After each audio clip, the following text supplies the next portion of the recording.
Hola, ¿qué tal amigo? Les saluda Marlene Fernández. Nuevamente estamos aquí y hoy quiero compartirte algo muy interesante. Tiene que ver justamente con el proceso ya de la investigación. Habíamos hablado en un video acerca de los resultados, de cómo armar la base de datos, ¿no? Entonces, esa parte del manejo del SPS es muy interesante, pero a muchos tesistas les suele pasar lo siguiente, ¿no? ¿Cómo puedo yo interpretar esta información? ¿Qué me quiere decir esa tabla de normalidad, esa tabla de correlación? Entonces, quiero compartirte, mira, algo muy bonito, muy interesante y breve, ya, que tiene que ver con el p-valor. ¿Qué es el p-valor, el p-value o valor p? Justamente aquí estoy con una variedad de fuentes que he estado revisando y en realidad es un concepto sencillo y complejo, ¿no? Porque podría su inadecuada interpretación obligarnos o inducirnos a un error que ya está tipificado en la literatura científica. Pero no nos vamos a complicar, ¿no? Muchos dicen, para los problemas está Baldor, están los matemáticos, ¿no? Bueno, yo desde mi perspectiva siempre busco que todo sea didáctico y de fácil comprensión. Entonces, cuando nosotros vamos a hablar del p-valor, justo aquí estoy con un texto, dice, es la probabilidad de obtener un valor estadístico suponiendo que la hipótesis nula sea cierta.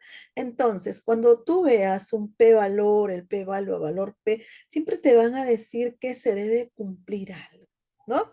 Pero es la probabilidad de que yo pueda obtener mediante una prueba. Puede ser, por ejemplo, he corrido mis datos, ¿no? Para una correlación, puede ser el caso, puede ser para una comparación de medios, de repente estás en un estudio, llámese eh, descriptivo comparativo, o estás en un estudio experimental, de tipo preexperimental, cuasi experimental, por ejemplo, dentro del enfoque cuantitativo, ¿no?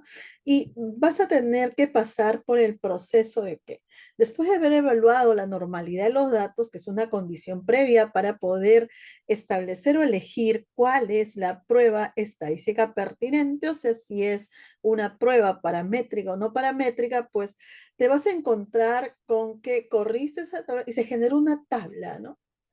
Una tabla similar a la que vamos a ver a continuación, ¿ya? Solo te la voy a poner como adelanto nada más, ¿ya? De ahí voy a volver a la primera y decimos, ¿se cumple o no se cumple la hipótesis? ¿No? Justamente es el punto, ¿no? Ver si se cumple o no la hipótesis. Bueno, hay una condición para ello. Así como hay una condición para evaluar la normalidad, hay una condición también para poder evaluar el cumplimiento de la hipótesis. Por ejemplo, si el valor de P es mayor que el alfa, o sea, mayor que 0,05, ¿ya?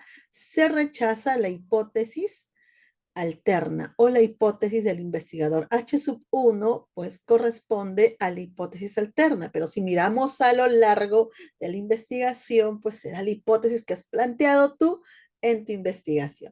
Cuando el P valor sea menor que el alfa, o sea, menor que el parámetro que se ha establecido, en este caso 0,05, se rechaza la hipótesis nula. H sub 0 representa a la hipótesis nula, o sea, esa hipótesis que va a negar. No sabemos que una hipótesis es el supuesto que tiene el investigador, es una respuesta que se tiene frente a un problema, pero es una respuesta anticipada, ¿no? Que después ya en los resultados se va a comprobar mediante un tratamiento estadístico si se cumple o no, ¿verdad?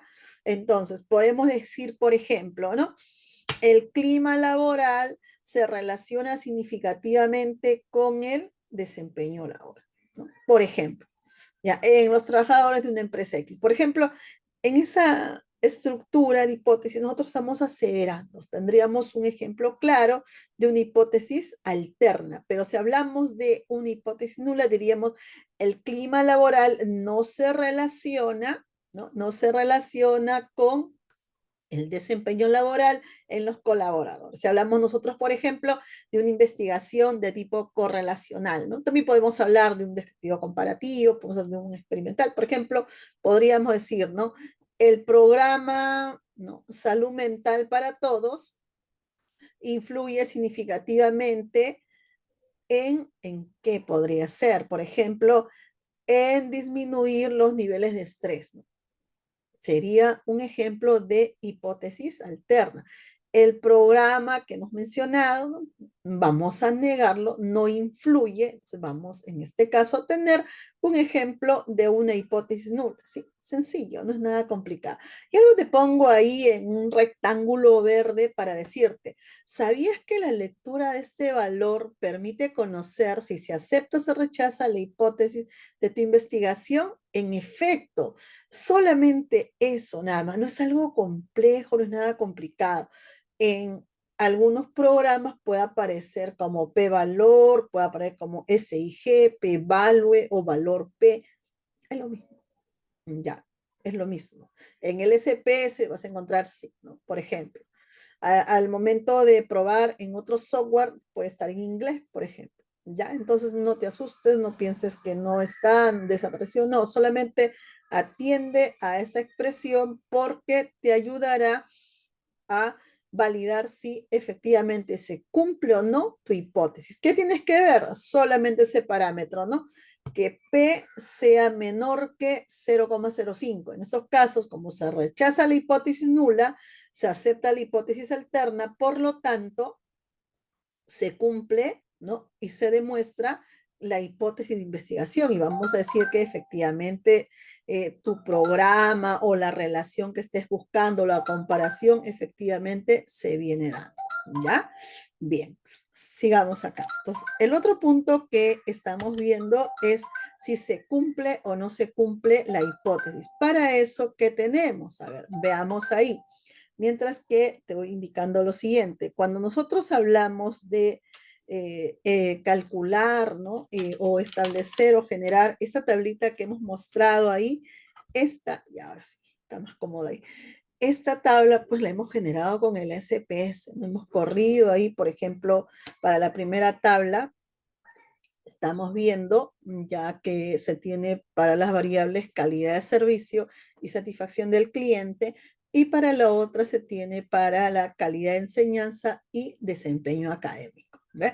Hemos puesto ahí dos tablas y lo hemos marcado de color verde, ¿no? ¿Por qué razón? Queremos, ¿no? A modo de ejemplo, evaluar en esta tabla modelo, si se cumple o no se cumple la hipótesis, es decir, si se cumple que la calidad de servicios se relaciona significativamente con la satisfacción del cliente. Entonces, ¿qué hacemos nosotros en estos casos? Miramos la tabla y vemos, ¿no? Coeficiente, significancia bilateral, porque es ambos lados, ¿no? Los resultados, ¿qué sale ahí? 0 punto, porque hay un punto 0, ¿no? Tiene que a la izquierda hay un 0, 0.024. Pregunta para todos. ¿Es menor que el valor de 0,05? Efectivamente, sí. Entonces, ¿se cumple la hipótesis? Por supuesto que se cumple la hipótesis, ya que se rechaza la hipótesis nula, ¿ya? Y se acepta la hipótesis alterna. Por lo tanto, la calidad de servicio se va a relacionar con la satisfacción del cliente. ¿Ves? Miremos la siguiente tabla. Estamos evaluando ahí a dos variables, ¿no? La variable calidad de enseñanza y la variable desempeño académico. Miramos los valores, ¿no? Coeficiente de correlación, 1, el n, que es el tamaño de la muestra, ya vemos ahí un coeficiente que es 0.427, significativo, ya, sí, bilateral 0.064. Y eso es lo que nos interesa, ¿no? A ver, si el valor es 0.064, a ver, ¿qué observas? ¿Es menor o mayor que 0,05? Conforme puedes apreciar, es mayor que 0,05. Entonces, si es mayor que el parámetro que te hemos indicado, es mayor que el valor de significancia, ¿eso qué nos da a entender? Que se rechaza la hipótesis alterna y se acepta la hipótesis nula. Y la hipótesis nula, en términos sencillos, es la negación de la hipótesis del investigador. O sea, la calidad de enseñanza no se relaciona con el desempeño académico. ¿Ves? Así, sencillo, fácil. ¿Qué tienes que hacer? Solamente mirar este recuadro que está aquí de color verde, ¿no? Que le corresponde a la significancia bilateral, el p-valor, ¿no? El p-value, en fin, ¿no? Como pueda aparecer dentro del software que tú has generado. Por ejemplo, tu tabla de correlación. Puede ser tu tabla de comparación de medias, ¿no? De repente haces un estudio descriptivo comparativo, en un estudio preexperimental, de repente pues, si utilizaste la prueba TED Student, igual, el mismo caso, verificas si hay diferencias significativas a través de qué, a través del valor de significancia, siempre que este valor sea menor que 0,05, ¿ya ves? Es sumamente sencillo, no es algo complicado, ¿ya? Entonces, espero haber aportado contigo. Si tienes alguna pregunta, alguna duda, puedes hacerla. Vamos a seguir preparando. Todavía hay más. Y en verdad, eh, algunos dicen es complicado, es difícil. No, el manejo del SPS puede ser complicado. La interpretación es sencilla, ¿no? A veces nos demoramos, no sé, 5 minutos, media hora, puede ser que te tomes varias horas, ¿sí? Pero lo importante es que lo entiendas y sepas, ¿no? Porque cuando tú vas a sustentar, ¿qué te van a preguntar? No te van a pedir, demuéstrame el software estadístico, el SPS, Minitab, ¿no? O, no sé, Yamube, el que tú hayas utilizado. Lo que te van a pedir es que puedas explicar en esa tabla, ¿ya? El cumplimiento de la hipótesis por un lado y por otro lado también qué significa, por ejemplo, ¿no? Que haya diferencias estadísticamente significativas o qué significa, por ejemplo, que la correlación sea directa, ¿no? O sea, positiva o negativa y que sea estadísticamente significativa y que sea de intensidad media, moderada, débil o alta o fuerte. ¿Ya? Pero ese punto de interpretar el coeficiente ya lo vamos a ver en un próximo video, ¿sí? Gracias a todos y si te gustó el video, compártelo.